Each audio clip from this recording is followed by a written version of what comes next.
Because of the internet, people can say whatever they want, do whatever they want, then log off and pretend it never happened.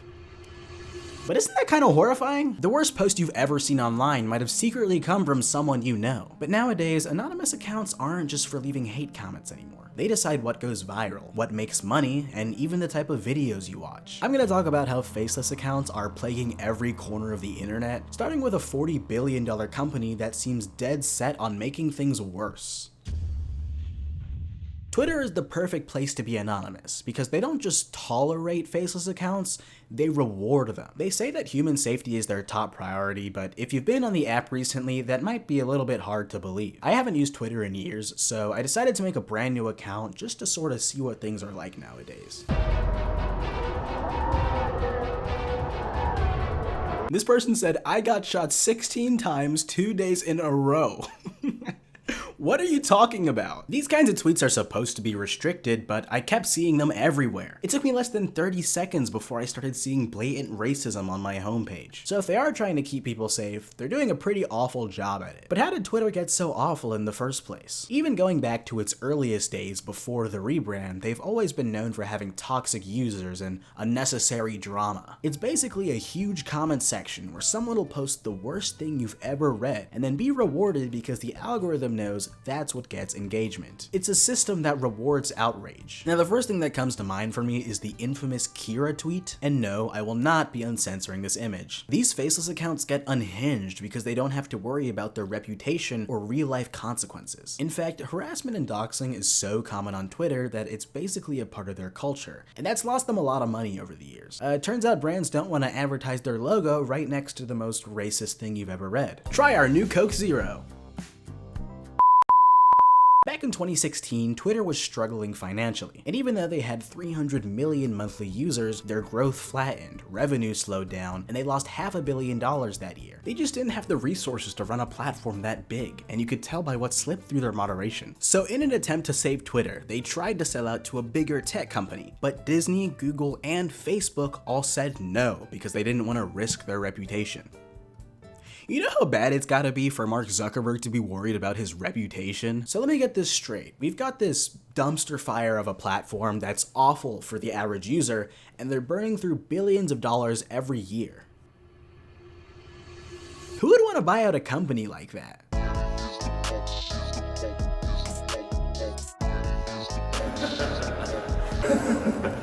I can feel the wealth trickling down. It's trickling down my leg as we speak. Elon Musk, the world's first trillionaire and ex-trillionaire, bought Twitter for $44 billion in 2022, and then he renamed the company to X. He said his team was promoting things like free speech and protecting users from spam bots and illegal content. He calls it freedom of speech, not freedom of reach. And he's been very passionate and outspoken about advertisers threatening to leave Twitter. So if somebody's gonna try to blackmail me with advertising, blackmail me with money, go yourself.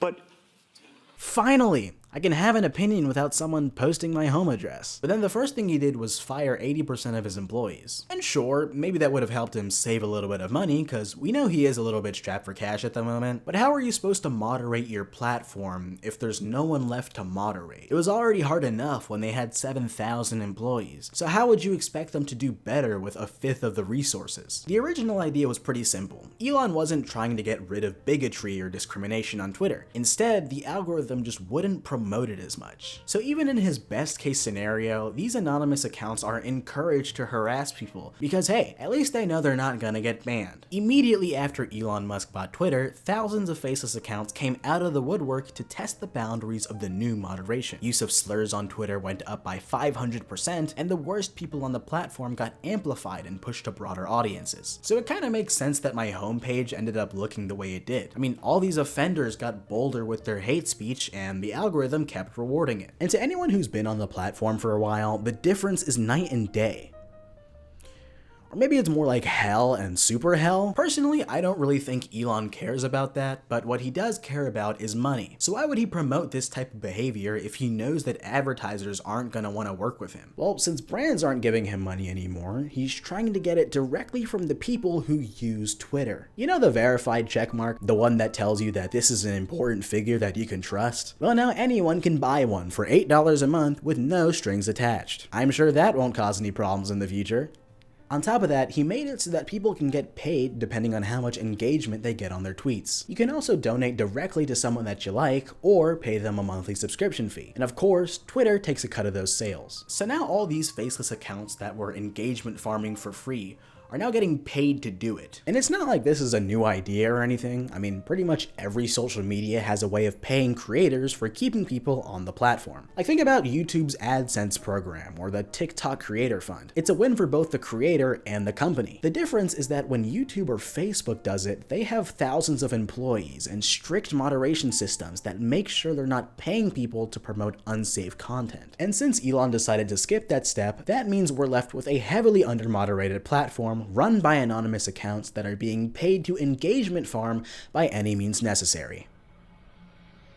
But at least they're making money. And Twitter isn't the only platform that rewards faceless accounts, cause the same thing keeps happening in creative spaces too. These accounts have made millions of dollars from this brand new internet industry, and the people making the content aren't even real. The average person spends about 6 hours a day online, mostly looking at platforms like Instagram, TikTok, or YouTube. So nowadays, we spend more time looking at influencers than movie stars. We're tired of companies rebooting the same franchises and telling the same story over and over again. No one wants to watch corporate slop that's just a copy of what's already been done. So why are there so many creators that look and sound exactly the same? Today I'm eating a 5-course meal on a $100 million mega yacht. Are bitten by an alligator. This is London, one of the most expensive cities on earth.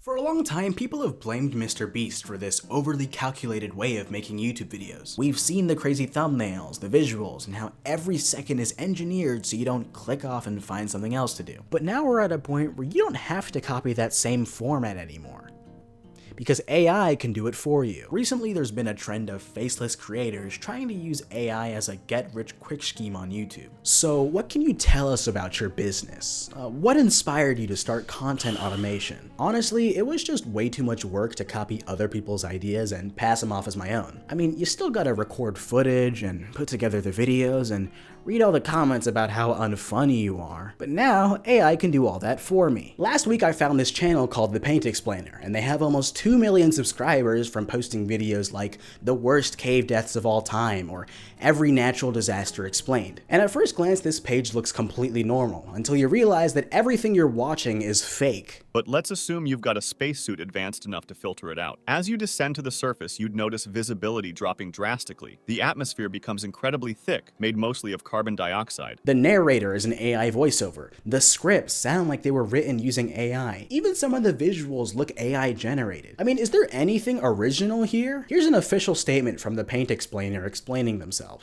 Also a quick disclaimer, he changed his statement. Yeah, in the middle of me writing this script, the original statement that was in his bio and in the description of every one of his videos has changed. Also, I did reach out for him to comment because we do have a mutual friend on Discord, so maybe that had something to do with him changing his bio to be more PR friendly. Probably not though, but just keep that in mind. All the video ideas for the topics and most of the drawings are made by real people. Here, AI is used for voiceovers, image expansion, enhancement, generation, and polishing, and writing, and help with research. So what part does the owner do exactly? Like, what's his role here, you know? Yeah, sadly a lot of other similar videos out there are completely AI generated.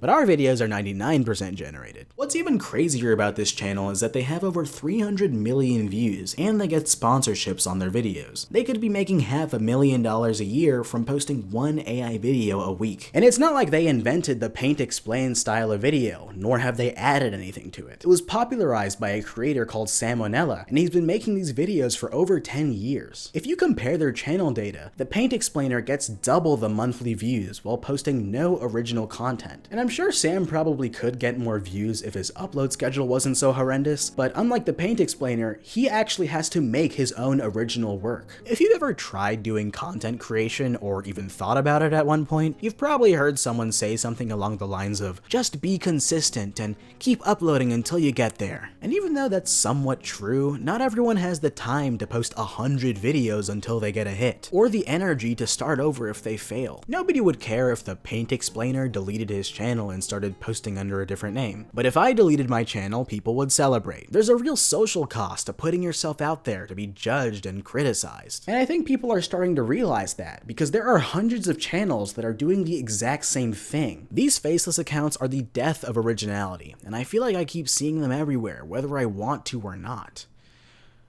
But who's actually making this stuff? These channels cover every niche, from history to gaming, yet I don't know a single person who claims to run one of these channels. I mean, it's not like anyone's gonna publicly admit to it, because, you know, that would be kind of embarrassing. So these are all the channels we're running right now, and as you can see, we are running a buttload of channels that's generating tons of passive income and passive revenue. Currently making between $30,000 and $40,000 a month and constantly building new channels. And what's wild is I built this YouTube channel with no team, without showing my face, only using AI. How you can get monetized to get 10 million views and overall just make a lot of money, because at the end of the day, we're trying to do this so we can make money, right? Oh, okay. So are all these channels just run by a handful of dudes? Like, what do you mean you manage 30 channels? I feel like at that point, you're not even a YouTuber anymore, because there's so much separation between you and the content. A lot of these guys don't even edit their own videos. They just ship it off to someone else to do it for them. Why stop at one channel when you could have two? Why stop at two when you could have 20? You don't even need a personality, because nobody knows who's behind each video. And I'm not gonna lie, that kind of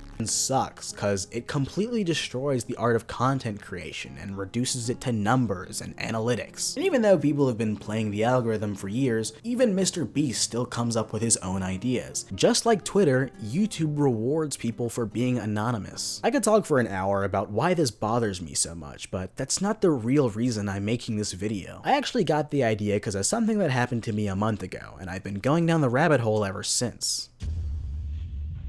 About a month ago, I found myself in a TikTok comment section, and I was talking to a guy about how being in poverty makes you more likely to commit crime. I didn't really think about it after that, but a couple hours later, I found this in my DMs. Poverty doesn't cause crime, you f***.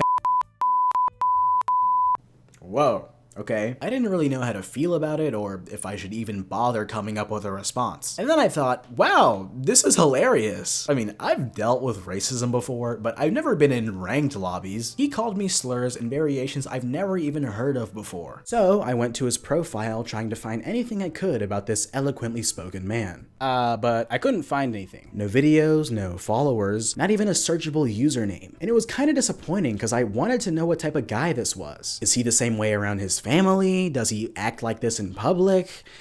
Does he like movies? What's his favorite color? The point is, that wouldn't really be the first time I've seen someone completely change how they act on the internet. In fact, I've seen people go as far as faking their entire identity just for some internet validation. Like in 2020 when Dean Browning was exposed pretending to be a gay black man because he forgot to log out of his main account. Okay, now I don't really know anything about Dean Browning or what he does, but I can tell you that this is the blackest man I've ever seen, and the media is trying to frame him. Seriously though, there have been so many times where I've seen somebody comment, "As a black man, I agree," and then their profile picture is just some random guy they found off of Pinterest. You just thought nobody would notice? Something I'm not afraid to admit as a black girl. Dude, that's clearly someone else. These types of accounts are genuinely the worst because not only are you polluting the internet with your presence, but you're doing it on someone else's behalf. The whole thing just made me think about how anonymous accounts kind of run the internet, especially now that we spend so much time online. Companies have tried a bunch of ways to deal with this problem, but there's never really been a true solution. Back in 2011, Google tried forcing its users to put their legal name on Google+, but none of their ideas ever took off. Now, I'm not saying that you should have to give every website your ID to use the internet, but I'm just acknowledging that we're in a pretty weird place now that there's more reasons to hide yourself online than ever. Honestly, I can't really imagine a future where we're not dealing with these problems, so this might just be a sacrifice we have to make so that people can have some sense of privacy on the internet. Okay, I'm done. Go click all the buttons and engage with my video, please. Bye, Gabsia.